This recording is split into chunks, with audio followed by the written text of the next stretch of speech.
Imagine strapping yourself into a starship.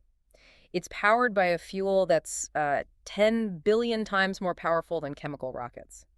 We're talking enough energy to get us to Mars in maybe 30 days. And that's not just a sci-fi dream. That fuel is antimatter, and it's absolutely real. It's the most energy-dense substance we know of.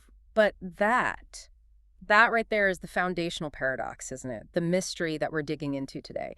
If antimatter is a perfect mirror image of matter. Should be everywhere, 50-50. Exactly. But it's not. Look around. The universe is all matter. The fact that you, me, this planet, everything exists is, well, it's a cosmic mistake, a rounding error. It is the ultimate puzzle. And today, for this deep dive, we're looking at some incredible recent papers from 2024 and 2025. We want to understand how we're making, trapping, and testing this stuff. Right. Our mission is to figure out two things. Can it ever really be a fuel? And more importantly, why is its absence the key to unlocking, well, all of physics? Let's start at the beginning. We have to go back almost 100 years. Okay, so this wasn't something someone stumbled upon in a lab. Not at all. It was a ghost in the machine, Ah. a mathematical necessity. In 1928, you have Paul Dirac trying to merge quantum mechanics with Einstein's special relativity. Which is no easy task. No. And his equation for particles like the electron was beautiful. It was perfect, except it had two answers. One for positive energy, the electron we know and love. And one for negative energy, which sounds impossible, like a bug in the code. It sounded crazy at the time. So Dirac made this incredible conceptual leap. He said, well, what if the vacuum, what we think of as empty space, is actually a full sea of these negative energy electrons? A completely full sea. Exactly. And if you hit that sea with enough energy, you can knock an electron out of it into our positive energy world, and what you're left with is a hole. A hole in the sea. And that hole would behave like an anti-electron, a positron. Same mass, but a positive charge. Precisely. And just 4 years later, in 1932, Carl David Anderson is looking at cosmic rays, and he finds it. He sees a particle with the mass of an electron bending the wrong way in a magnetic field. Wow, so Dirac's math was proven right, just like that. And this established one of the cornerstones of physics, CPT symmetry, C for charge, P for parity, which is like a mirror reflection, and T for time. So what does CPT symmetry actually mean for our deep dive? It means that if the principle holds, a particle and its antiparticle have to be perfect mirror images. Identical mass, identical lifetime, same magnitude of magnetic moment, everything the same, just flipped. And testing that perfect sameness is why we're spending billions of dollars today. Absolutely, to see if there's even the tiniest crack in that mirror. Okay, speaking of billions, let's talk about actually making this stuff. This is where we hit the first huge wall, right? Scarcity. It's brute force. At CERN's antiproton decelerator, they smash protons at nearly the speed of light into a block of iridium. And the efficiency is, it's terrible. Oh, it's shockingly bad. We're talking about 3/millionths of an antiproton for every single proton you fire at the target.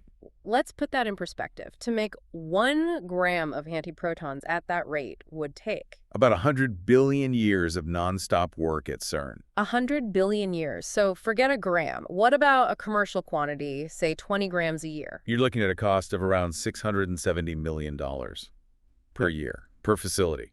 So right away, that just kills the idea of this being a cheap energy source. We'll circle back to that paradox, but it's important to state up front. Right. Now, positrons are a bit easier. You can get them from high-power lasers hitting gold, or even from medical isotopes. Like in hospitals. Exactly. The fluorine-18 used in PET scans is a positron emitter. We use antimatter in medicine every single day. Okay, so once you've made these incredibly rare particles, you have to store them. And you can't just, put an antiproton in a jar. Who definitely can't. For charged particles, we use something called a penning trap. Think of it as a magnetic bottle. A strong magnetic field makes them spiral. And an electric field at the ends acts like a cap on the bottle, stopping them from flying out. That's it. And we're getting really good at it.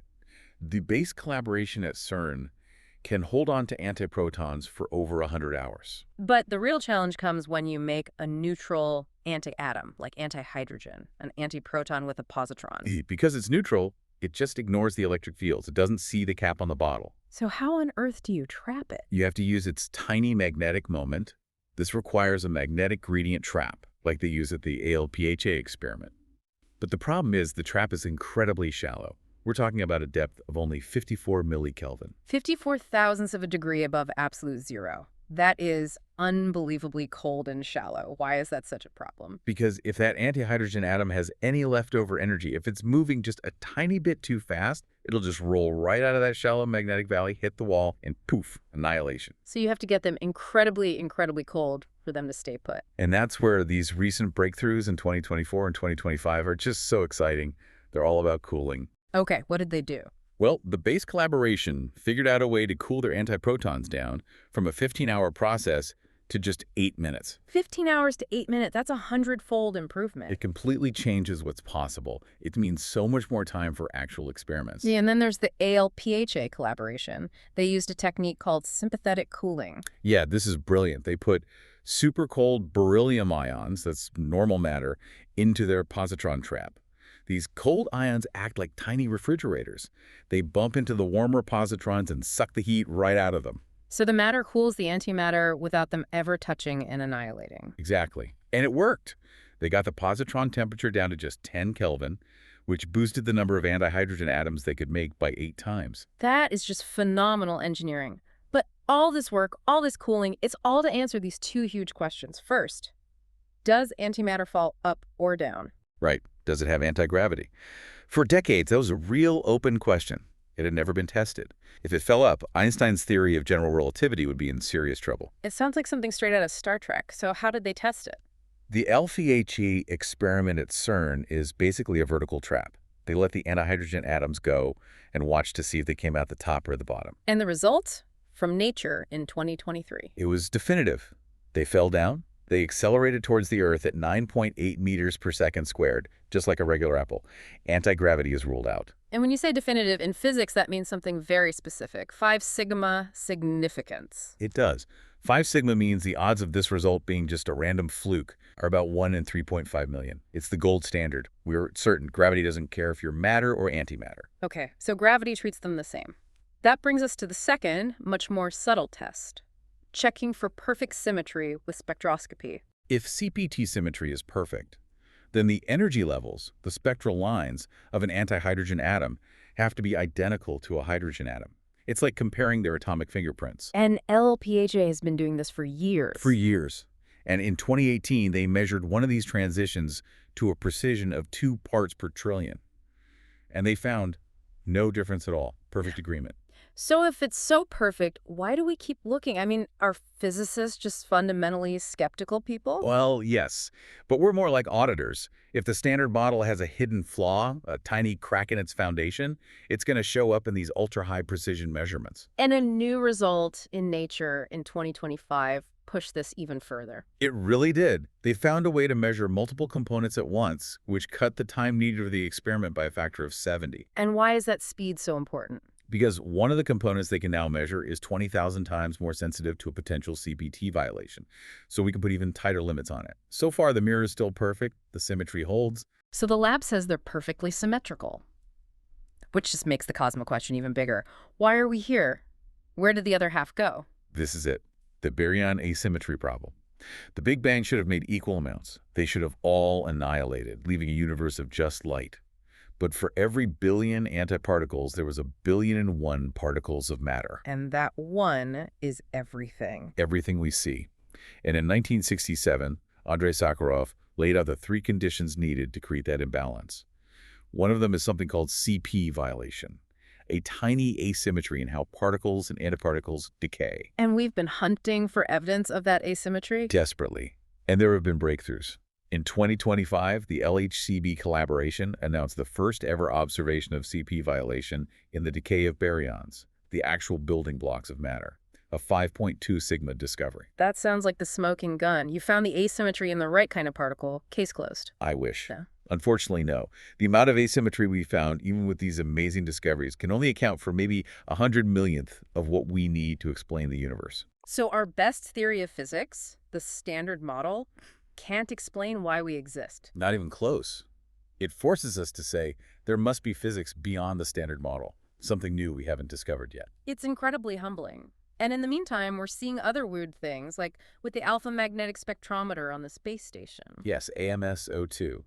It's been measuring cosmic rays since 2011, and it found this weird excess of high-energy positrons. For a while, everyone was excited. Maybe this was a sign of dark matter particles annihilating. But that's not the leading theory anymore. The excitement has cooled a bit. It's looking more and more likely that astrophysical sources, like rapidly spinning pulsars, could be creating this excess. The jury's still out, but it's not the clear dark matter signal people had hoped for. Okay, before we get to the final paradox, a quick nod to the really exotic stuff. We're getting good at making bigger and bigger anti-atoms, right? Yes, incredibly complex ones. The STAR collaboration made antihyperhydrogen 4, the heaviest antimatter nucleus yet. And Alice at the LHC just found evidence for antihyperhelium 4. What does making these heavyweights tell us? It tells us that in these collisions, here on Earth, matter and antimatter are produced symmetrically. Again, the lab shows perfect symmetry. The cosmos shows profound asymmetry. It's the same puzzle, just from a different angle. So let's talk applications. You said antimatter is in hospitals right now. We're talking about PT scans, positron emission tomography.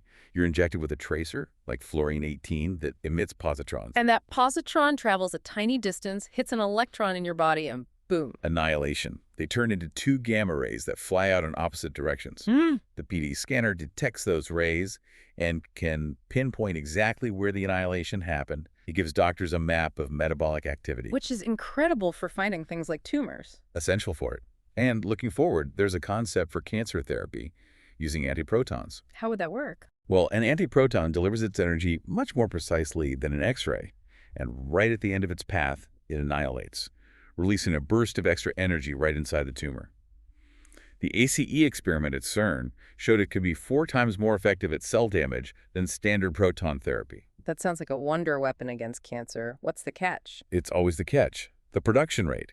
A single treatment would need about 20 million years of production at CERN's current output. 20 million years. Okay, so that's not practical. And that brings us back to the sci-fi dream, propulsion. A 30-day trip to Mars is theoretically possible. Concepts like ICAN-2 propose using a few nanograms of antiprotons to trigger a tiny fusion reaction, but it all faces the exact same production wall. And now for the ultimate energy paradox, the reason this will never power our cities. Right. It's simple energy accounting. To create 1 gram of antimatter with our current technology takes about 10 to the 17 joules of energy. But when you annihilate that gram, you only get about 10 to the 16 joules back out. You put in at least 8 to 10 times more energy than you ever get back. Antimatter isn't an energy source. It's an incredibly inefficient, unbelievably expensive energy storage medium. It's the world's worst battery. Exactly. But the research is opening up wild new frontiers in quantum physics. The EGIAS collaboration, for instance, just succeeded in laser cooling positronium. That's an atom made of an electron and a positron. Pure antimatter. Why is cooling that so important? It's the first step towards creating a positronium Bose-Einstein condensate. This would be the first ever macroscopic quantum object made of pure antimatter. And if you could get enough of them into the same quantum state and then annihilate them, You could get coherent gamma rays. a gamma ray laser. It's one of the holy grails of physics. Just incredible. Okay, so let's wrap this all up. What are the key takeaways from this deep dive for you? I'd say there are 3. First, we've solved some big questions. Antimatter falls down, just like Einstein said, and CPT symmetry is holding up to a precision of 2 parts per trillion. The mirror is perfect, as far as we can tell. Second, the production bottleneck is king. No propulsion, no advanced therapies, without a millionfold improvement in how we make this stuff. It's the fundamental barrier. And third, and this is the most important one, we study antimatter not for energy, but to solve the mystery of our own existence. The fact that the standard model fails to explain the matter-antimatter imbalance is the biggest clue we have that there is new physics out there waiting to be discovered. It's that search for new physics that drives everything. I mean, we're even seeing hints of it in how the vacuum behaves, like with the recent confirmation of the Schwinger effect. Exactly. So the provocative thought I want to leave you with is this. If the fundamental laws of physics we've discovered all demand perfect symmetry, but the universe you see all around you could only exist because of a tiny, persistent asymmetry, what hidden imbalance, what subtle flaw in the rules is responsible for everything? What tiny bias determined our entire existence? That is the question. Thank you for joining us for this deep dive into the ultimate fuel and the missing half of the universe. We'll see you next time on the Deep Dive Lab.